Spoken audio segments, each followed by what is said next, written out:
My name is Shirley Gilligan. It was Shirley Street. I went to Oswin Avenue School, which was then called Ballroom Modern Secondary School, from 1947 until 1951. My father was a bricklayer. He became a bricklayer after he came out of the First World War. He was wounded 3 times in the war. So when he came out, he got this job on Bowlby Road with Moore and Hoopers, and he was there for 42 years.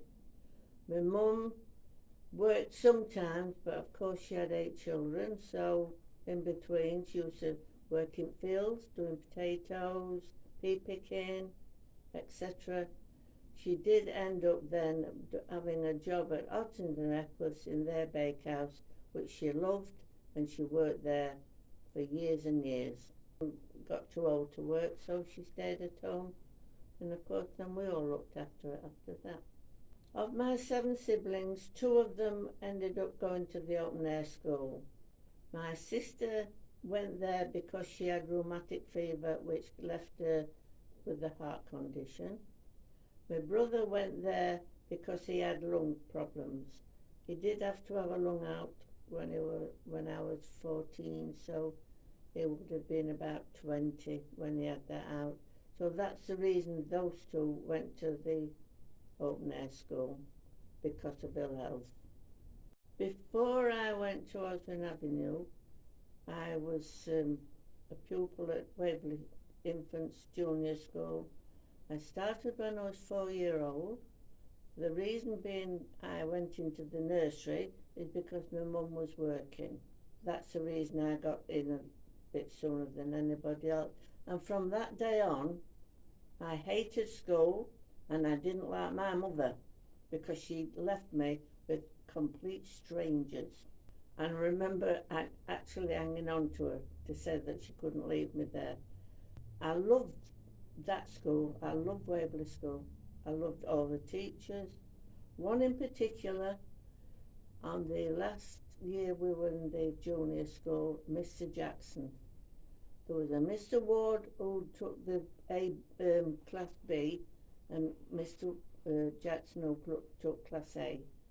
Mr. Ward ended up being headmaster of Actualwood School, and Mr. Jackson, I think he retired not long after, and he was absolutely a super teacher. I took my 11 plus there. Sorry to say I failed it. The headmaster had my mum and dad up to school to say how disappointed he was that I hadn't passed the exam. He thought I was staying with the friend who wasn't quite as bright as me. So how true it was, I don't know. I don't know whether I was good enough to go through or not. I don't know. That's the only time, I'm sorry to say, that my mum ever went to school to see any of my work or anything. At the end of the war, I was still at Waverley School, and we had a very big street party. I've got a lovely photograph of all the people in the street, and I can name every one of them. It wasn't just our street, there were 1 or 2 people that come from Woodstock Road and Kenilworth Road and places like that. My mum made the cake for it. She iced it red, white and blue, but she couldn't get any blue colour in, so she used the dolly blue bag, to colour the ice in. Didn't kill us because I'm still here. We all took his own knife, fork and spoon with a bit of string round, because everybody used the same colour string, so you still didn't know which way you at the end of it. But the celebration was unbelievable. It really was. And we got our first ice cream that we'd ever had, and it had great big chunks of ice in it. It were horrible, but it were ice cream.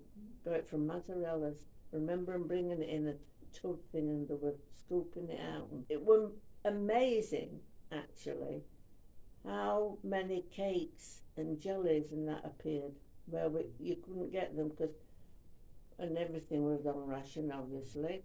You had to give your coupons up for special things, but we had a really superb celebration. It was absolutely. We loved it. Everybody loved it. We went on till early hours, really. It was good. But we all had a photograph taken in the quadrangle at Waverley School, which I've got copies of it upstairs. But I can recall, I know I'm not wrong, that there was the playground. People said there weren't, but there was, because we went down one day, all the school, we had to go down in case there was any bombing or anything. And I can remember there were duck boards, and there were all seats all the way round, both sides. There were pegs along to put your coats on. Always remember it, we're absolutely spotlessly clean.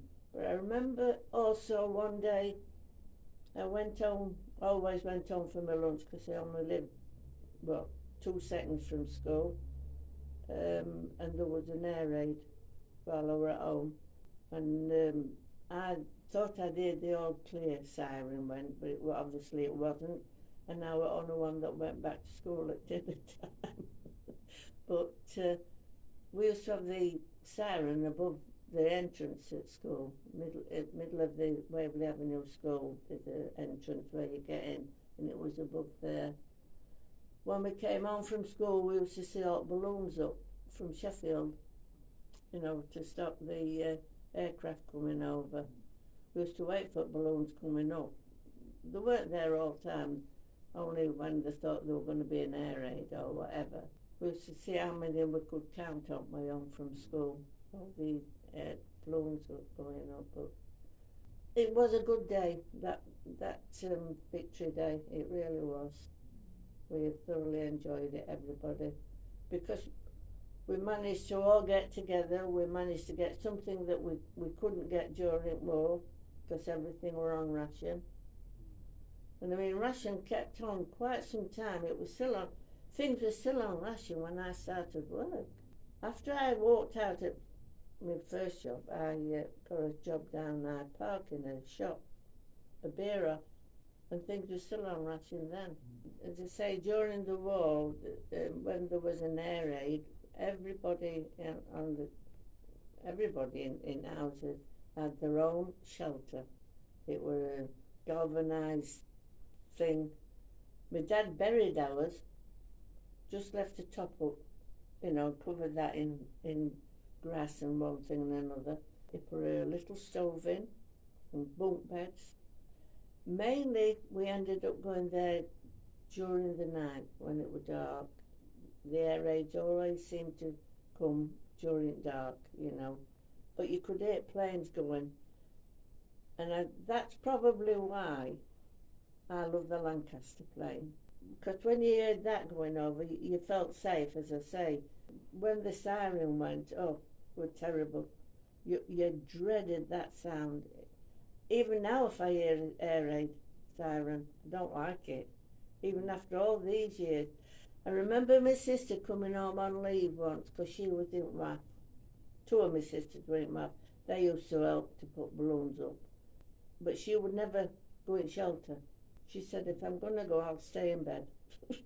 She wouldn't. My dad used to play pot with her, but she definitely wouldn't go in shelters. As I say, everybody had a shelter, so we didn't have to sort of run to anywhere else, There was a plane came.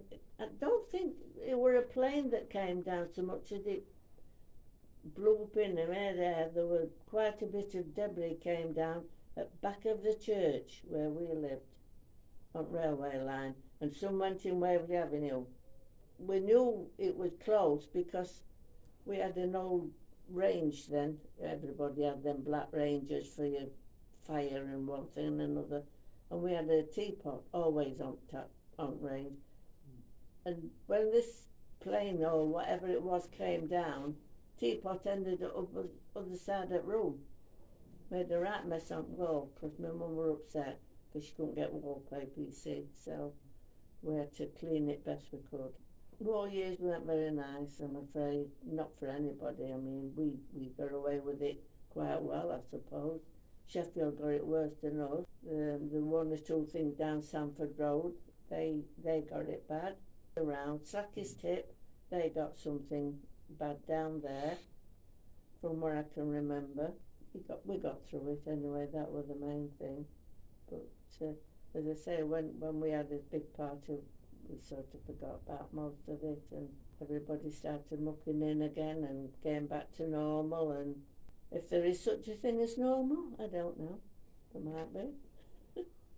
When I went to Oswin, it wasn't a mixed school. It was boys on one side, girls on the others.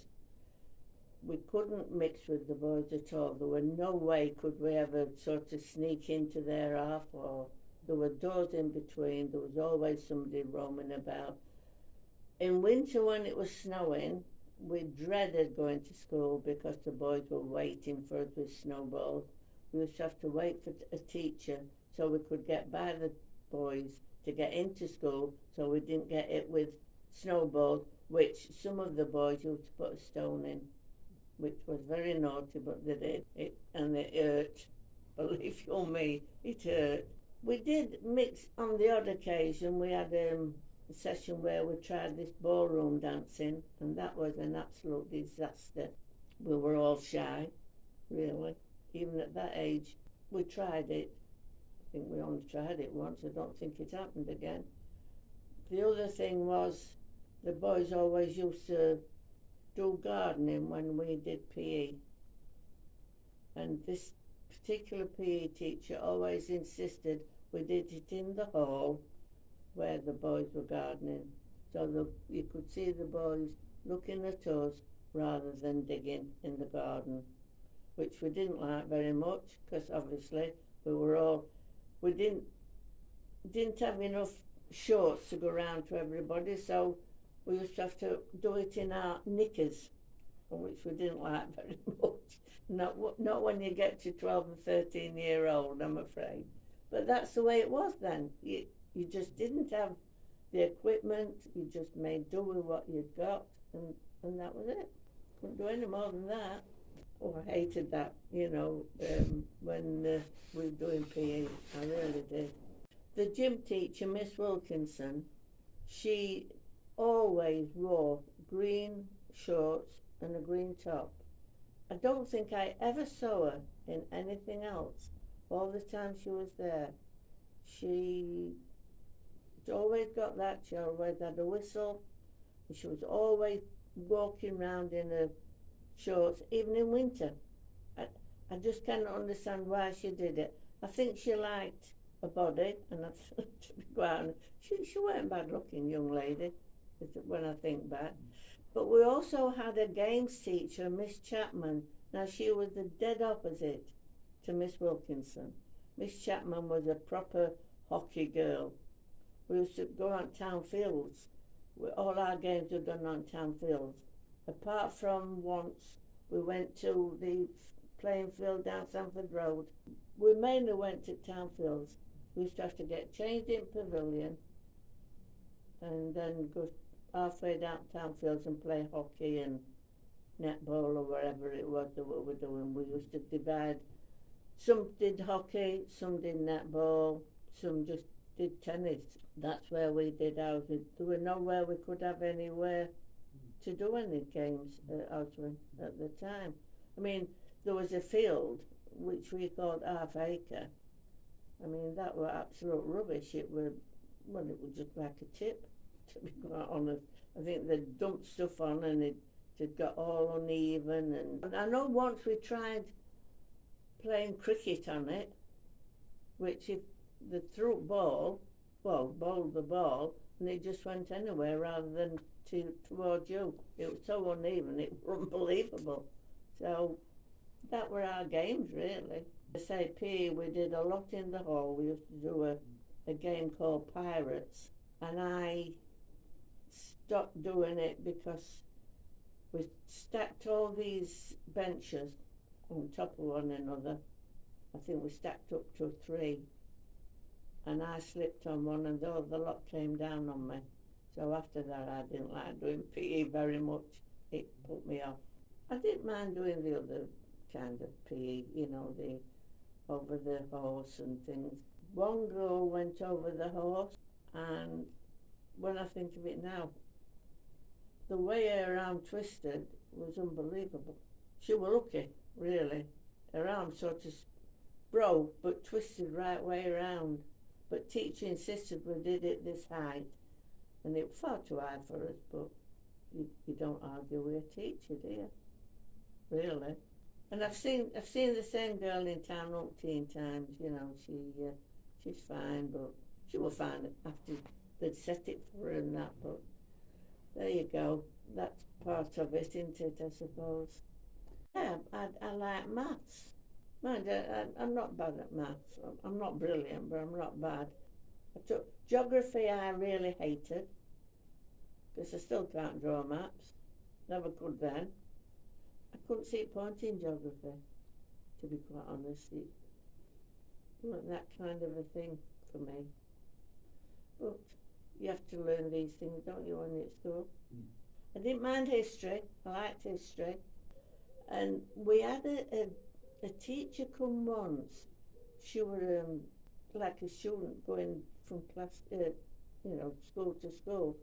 And she set us going on the French Revolution. And, you know, I really took to that. For some reason, I don't know, English, I'm afraid I'm still the same with English. My daughter laughs at me. I don't use full stops, I don't use commas. I'm sorry, I just don't. I still write letters with pen and ink. No way would I do one on a computer. As I said, I didn't mind English, but it's just that I never got round to sort of really listening to what I should be doing. Back to the teacher that I had at junior school, you know, the one I said I liked very much. If we did a composition for him, and he used to start reading mine, he used to put his hands like that on the desk, and he'd just go, and then he'd go, and he said to me once, don't you ever use full stops or commas. No. Even he couldn't teach me as much as I loved him. He was a super teacher. It just wouldn't sink in. It still don't sink in. But that's me. I can't help where I am. It's just one of them things.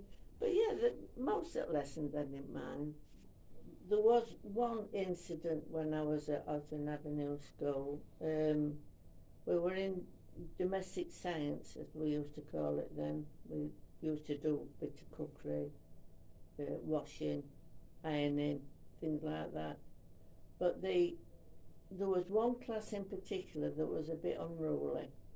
One of my sisters was in it, and I know what she was like. But they used to slide down the banister. The cookery room was upstairs, and they started sliding down this rail, which had been doing it for weeks and weeks. I don't think the teachers could catch them doing it, so they couldn't stop them particularly. But this particular day, a friend of mine, Evelyn, she fell right from top to, well, she just fell over the banister. And did she go with a thud? She broke her arm in so many places. And she was off school round about 6 months, I think, because we used to go and visit her, because she only lived next door but one to me, and most of her friends, we all lived near one another, about 3 or 4 doors away from one another, that's all.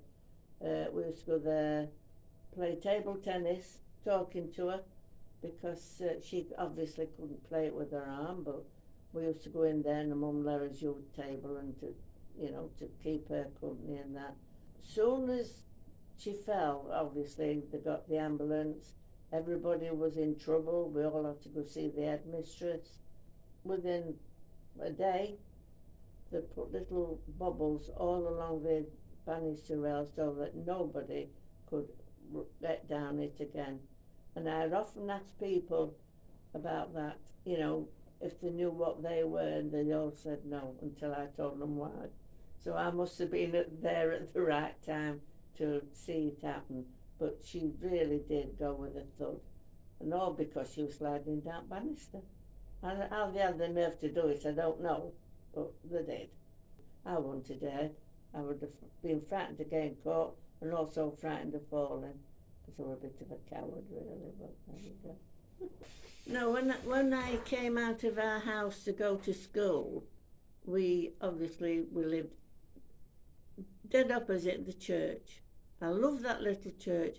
And we'd come out of school. Some mornings we'd walk down St. Peter's Road to school, but we weren't awfully keen on that, it was a bit boring. So another day we'd go down, halfway down the back lane, as we called it, through the allotments. That was the back of the houses in St. Peter's, and the allotments were behind them, and they were on a slope down towards the Horseshoe Tunnel. We used to walk down there, and it seemed a lot quicker, and we loved walking down there because we used to look at all different flowers, vegetables and things like that in allotments. Then we used to come out at the bottom, then go through like a little area with trees. I think it's still the same, actually, towards the school, and then we came out at the side of the school, then we turned right to get to our school. We had to go by the boys first, which we dreaded because we always got a load of grief from them, and then into our playground. Coming back, sometimes we'd come back the other way. We'd come up by Horseshoe Tunnel and look, a bit scruffy down there, but we loved being down there. And then walk up, and then we'd still end up coming back opposite the church, obviously, where I lived. There was also a little field at the top with a cottage in, and it was a lovely cottage, very, very old, but obviously it's been taken down. I think they've built on that bit of land now, but it really was. There used to always be a horse in there, always. I don't know who it belonged to. I think probably the people that own the cottage or whatever, I don't know. But it was the same way we walked every day to school and back again. And we just loved it. I think mainly we walked allotment way. It seemed the best way to walk, rather than St. Pete's. I don't know, you seemed as though you were walking forever and not getting anywhere. And that way down, I know we used to do a thing. We used to get a piece of privet, take the leaves off, bend it, and then we used to take all cobwebs off it, walls as you went down, or edges. Why we did it, I don't know. But you could never move them twigs when you got to the other end. It was solid. I don't know why we did it. It was just something we did. So if we were in mood for doing that, then we'd go down St. Peter's Road. If we weren't, then we'd go down by allotments. It didn't really matter. I know it's a bit trivial, but that's what we used to do when we were kids. So I met my husband at school. The reason being I saw him, even though we weren't mixed, he was a prefect, and they used to have a meeting, all the prefects, on a Friday afternoon to discuss who they were going to punish, who they weren't. I remember him once coming down the corridor with a boy. He was going to take him to the headmaster's office, and I said, for goodness sake, let him go, don't be so clever. And he did. We were together from being 15 until we were 77 when my husband died. We never bothered with anybody else. We just got on with what we were doing. Of course, his name was John Gilligan. He liked his school. He was a good artist. He liked drawing, painting. He ended up being a decorator in the finish. But as I say, he liked school, probably because most of the subjects he took, he enjoyed. He enjoyed doing the woodwork. He enjoyed doing, as I say, the painting. He weren't so keen on the PE. He liked his football, but he didn't like anything else as regards PE. He was not that kind of a person. He wouldn't argue with anybody unless he knew he was right. As I say, I knew him 62 years, and I never, ever won an argument with him. In the finish, I used to end up arguing with myself, and I didn't know what I was talking about. When I first left school, my mother made me go into Parkinson's Sweet Factory, which I hated every minute of it.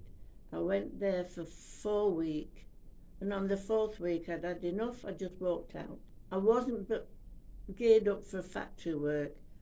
Then from there I went to Sleaford's cake shop on Sunny Bar, and I stayed there 27 years until it closed. After that I went to Marks and Spencer's, which I had quite a while there, but they would only keep you on as temporary staff. They used to call you when they wanted you, so you were sort of in limbo. Couldn't wait for them just to say, well, we'll have you back for this time, or we'll, whatever. So I stopped doing that. And then from that I went to a play scheme run by then, which was called the DSS. It's now Job Centre Plus. I was there 6 years, and it was the best job, apart from Sleaford's, that I ever had. I loved working with the children. We had children from 5 to 14-year-olds. We used to go all over it during the summer holidays. All the holiday breaks from school, we had them, and we loved it. I loved every minute of that. And then, of course, it got where the children were older, so that the DSS gave it up. They said it wasn't viable to keep it going. But that really was one of the best jobs I've ever had. Just that one and Sleaford's were the only 2 jobs that I liked. I didn't like Marks and Spencer's, even though I worked with some girls that went to school with me, which were nice. I knew them, so. But other than that, that's my working life, really. One evening, John was reading the evening paper, and there was this thing in from Roy Dobb for a reunion of the old boys from Oswin Avenue School. I talked John into ringing him. We met up. We used to meet up a few weeks before the final reunion thing. It was like a committee, and there was loads and loads of people turned up. It was quite good, actually. It was nice to see a lot of them. The girls even came as well. They got involved with it. Most of the girls didn't come back. The boys did. They seemed to enjoy meeting up more than what the girls did. A lot did come back, but not as many. It was nice to see some people. Some people had completely altered. Some people I didn't even recognise, which was a long time after we left school, obviously. They had to introduce themselves. There were 1 or 2 that hadn't altered one bit. They looked exactly the same as they did when they were at school. One young lady, she stayed on at school and became a teacher, and then she went back to Oswin to teach at Oswin. She was in Mrs. Poulter's class with us. Mrs. Poulter sort of kept her under her wing. She stayed on and became a teacher. She didn't alter one bit. I could have picked her out from anybody. But I was surprised that she was teaching back at Oswin Avenue. Her name originally was Kathleen Thomas, and then she married a Mr. Baldwin. So the teacher's name was Mrs. Baldwin. She even taught my younger brother-in-law after we left, because it's 18 years between my husband and his younger brother. But she taught him as well, so she taught, she's sort of knows our family one way or another. But as I say, she never altered, but according to some of the boys, or the people who she taught, she was very good with the rubber. I think she got that from Mrs. Poulter, because Mrs. Poulter were brilliant at throwing a rubber and hitting you.